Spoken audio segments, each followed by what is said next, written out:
First, our hearts and prayers go out to those in D.C. today.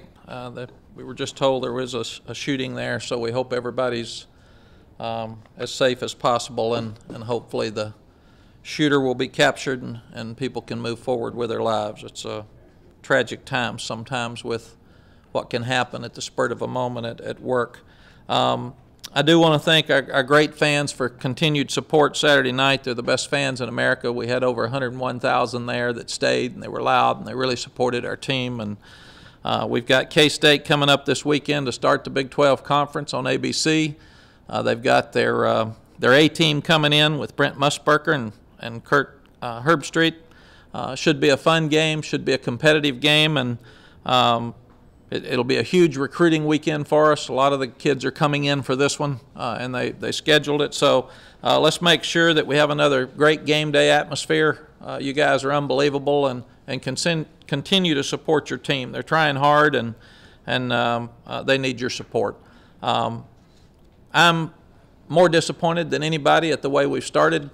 It's kind of been the perfect storm, and we've had injuries, we've had setbacks. We're not giving up. We're moving forward. We're moving forward in a very positive manner and being aggressive, and it's my job to get it fixed, and I promise you I will continue to give every minute, every ounce of everything I've got to make sure that we get back on track, and the staff and the players are doing the same thing. I did think, in going back and studying the video, that they played hard throughout. When you start looking at the last two games, we've played two pretty good teams in Brigham Young and Ole Miss. It'll be interesting to watch them and see how they come out throughout the season, because I think both of them are talented and they're well-coached football teams. Still got a lot of injuries that we've got to overcome. Seem to be mounting on us, but it doesn't matter. It's part of the game. And John Bianco will talk about that a little bit more later, and he'll give you an injury report. I'll talk about a couple of the guys here in a few minutes. But guys have to step up, and that's just part of the deal. At times we've played very, very well. We've just been inconsistent. There was a time we scored 5 straight times Saturday night. Defensively, we played as well in the second quarter Saturday nights as I've seen us play all year. We came back out the second half, and we take the ball and we drive it right down and didn't score. And then after that, we were very inconsistent offensively. And after visiting with the offensive staff yesterday, they felt like there was so much movement inside with twists and stunts that we could have done better getting the ball outside more, and it's something that we should have done, and we can help our players with more next week. Thought Greg Robinson did a good job after 3 days of practice to even get us lined up right and had the guys playing really, really hard.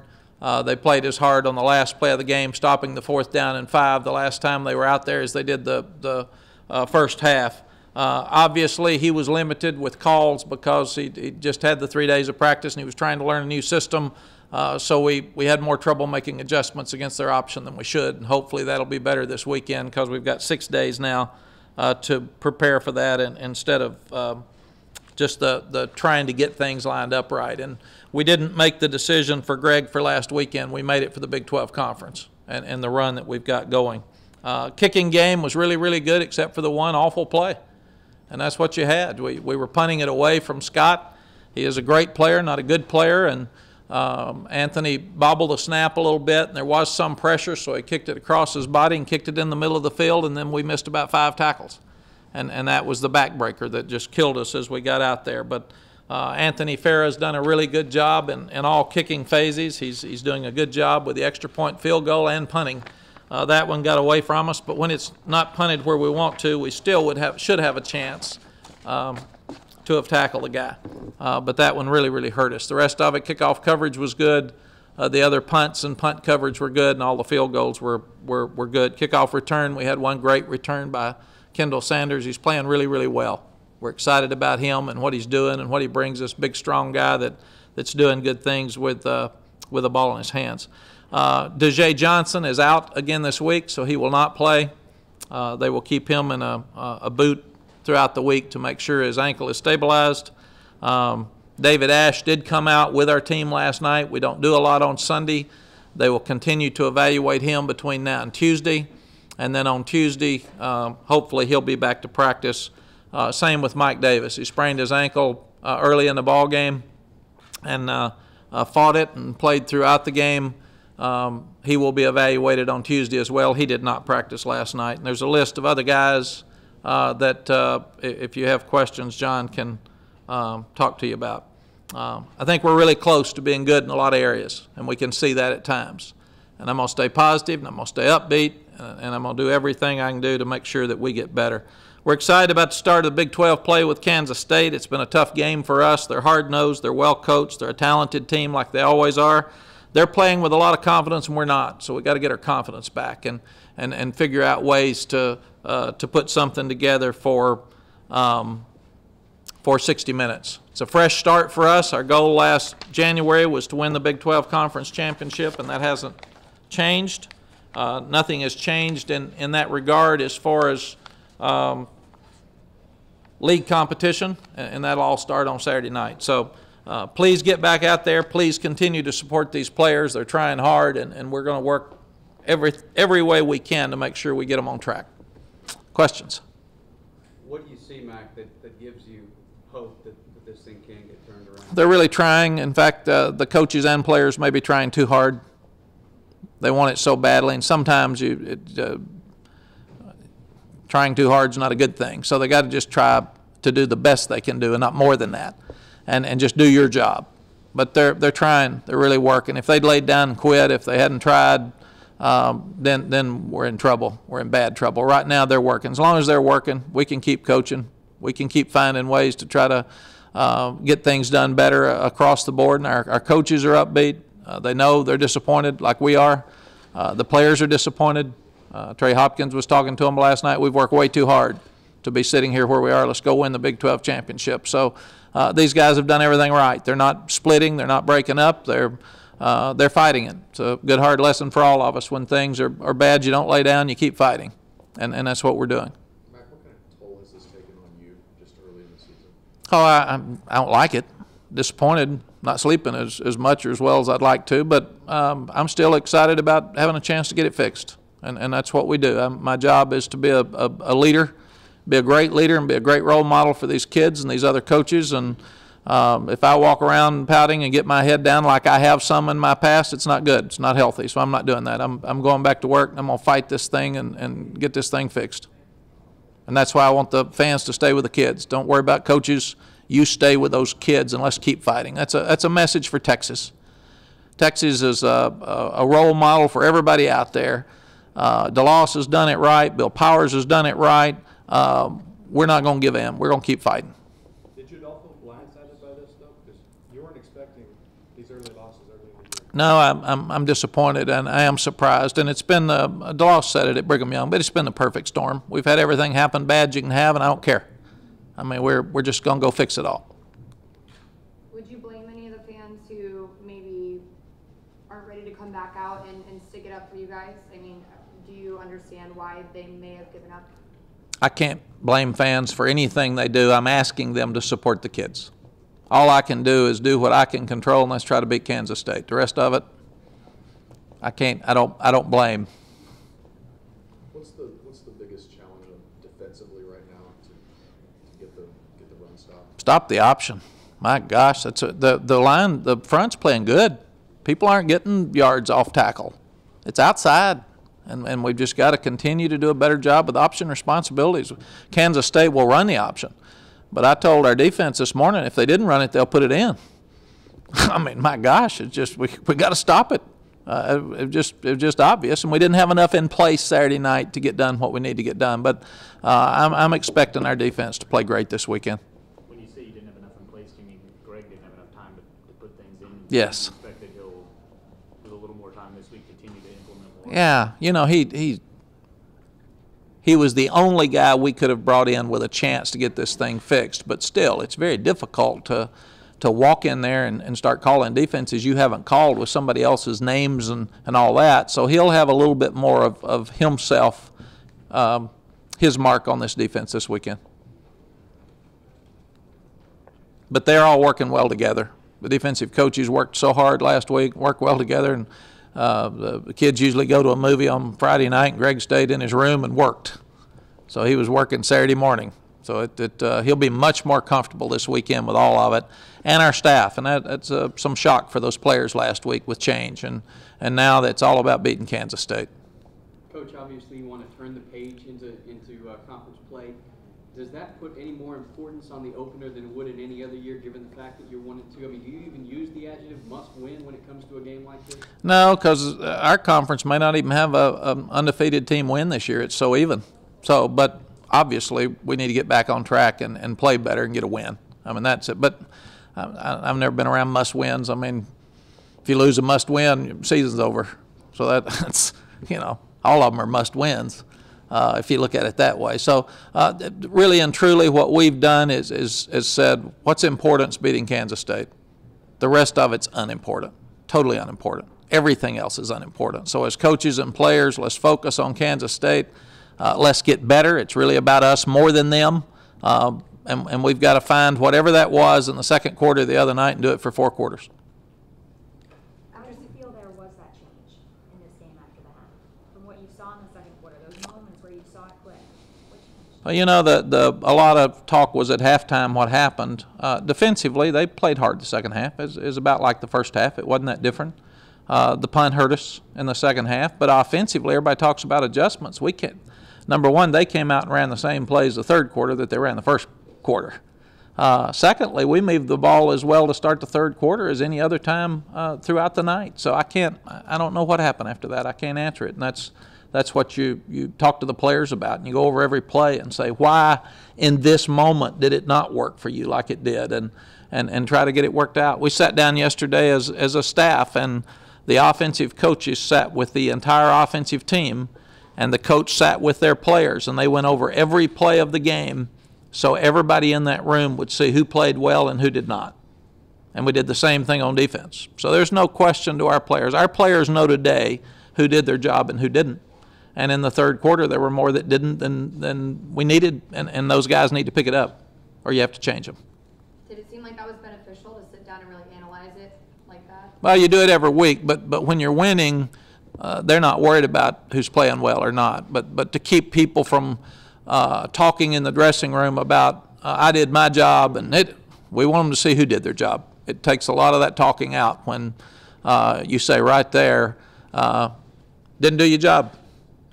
Too high, you're on the outside, that's a loaf. We can't have loafing. So if the old boys are pointing fingers, if you're going to be a leader, you got to be playing good.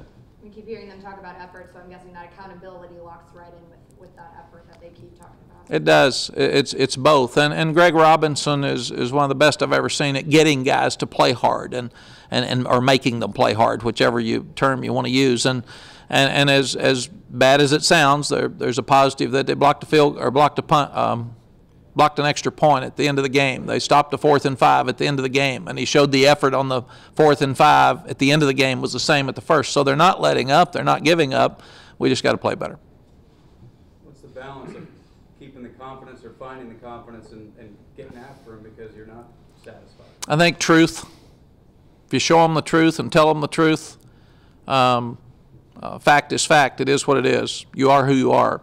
So if we don't like who we are, we've got to change it. And they can't change it unless they admit in front of their teammates and their coaches that I'm not doing my job. They don't have to say it, but they darn sure heard it. So, and the ones that are, they become leaders because everybody looks up to them and they can call on the other guys. It's not calling them out, it's just being factual. Back at Big 12 Media Days, Trey Walker said that Texas kind of lays down. I'm sure you've seen that quote. How do you take that and how do you respond to that? I don't usually listen to what kids say because usually those things are planted by you guys. You guys are good at that stuff. So he's a good player and a good young man. And we didn't play very well in the fourth quarter. We need to play better. I think we had the lead or we were 3 down going into the fourth quarter. So we need to finish stronger.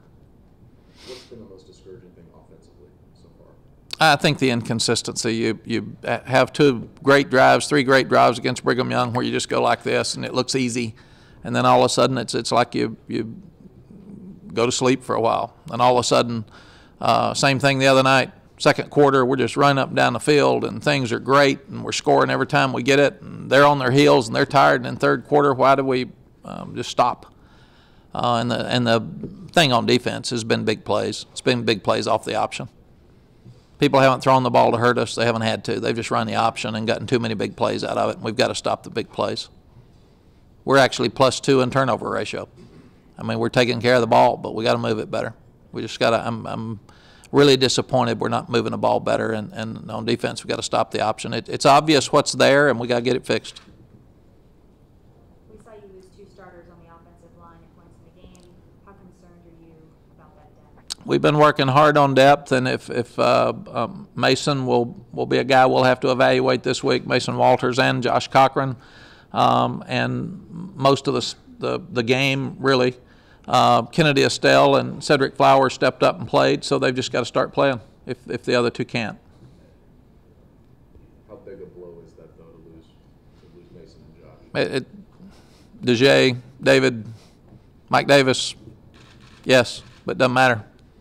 Doesn't matter. Nobody gives you points for who you lost and who you got. You just got to play better, and we've been selling depth the whole time, so guys have to step up. That's what they got to do.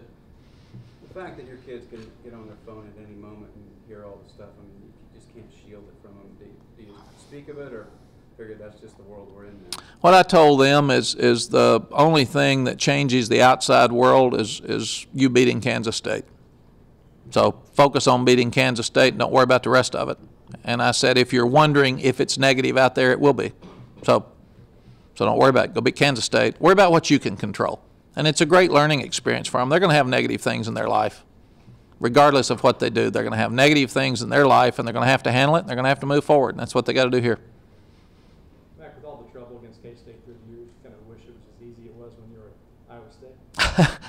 Well, they have played better than us for sure, and coached better than us. So this is it's a big enough challenge for us right now anyway, but it's probably kind of good it's them, because we haven't played very well against them. They've been more physical than we have.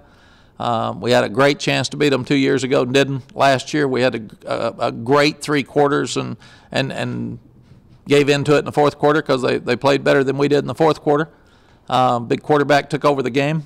So this is a good timing for us to have a challenge with a physical team to see what we can do. Do you really want to challenge them? Wouldn't you rather have an easier game? Well, Look back in 1998 when you were 1-2. Was it Rice, that 4th game? it was Rice. In fact, we brought in Matthew McConaughey, and his message to the team was a time to kill. I'll never forget that. So it was the first time I met old Matthew, and Bring him back. I need to bring him back. That's exactly right. Yeah. Mack, the team was struggling back then in 98. You're coming off of UCLA and K-State. And you get this huge win. Ricky has a huge game. It was just great from then on out. It was, and Ricky made that analogy. They said Saturday night is our team was 1-2 and really struggling, and we had a chance to win the rest of the games.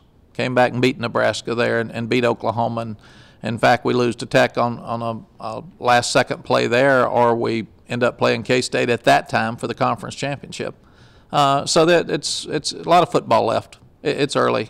I'm disappointed. I'm not getting down on these players, and I'm not getting down on these coaches. I believe in both of them, and they're going to fight and pull us out of this thing. I guess what I'm saying is, though, if it were me, I'd want to face an easier team. No offense to Rice, but like Rice was in 98 compared to the K-State team we have trouble with. Right, and it's not you and it's not me. It's Kansas State on the schedule, and again, I worry about things I can control.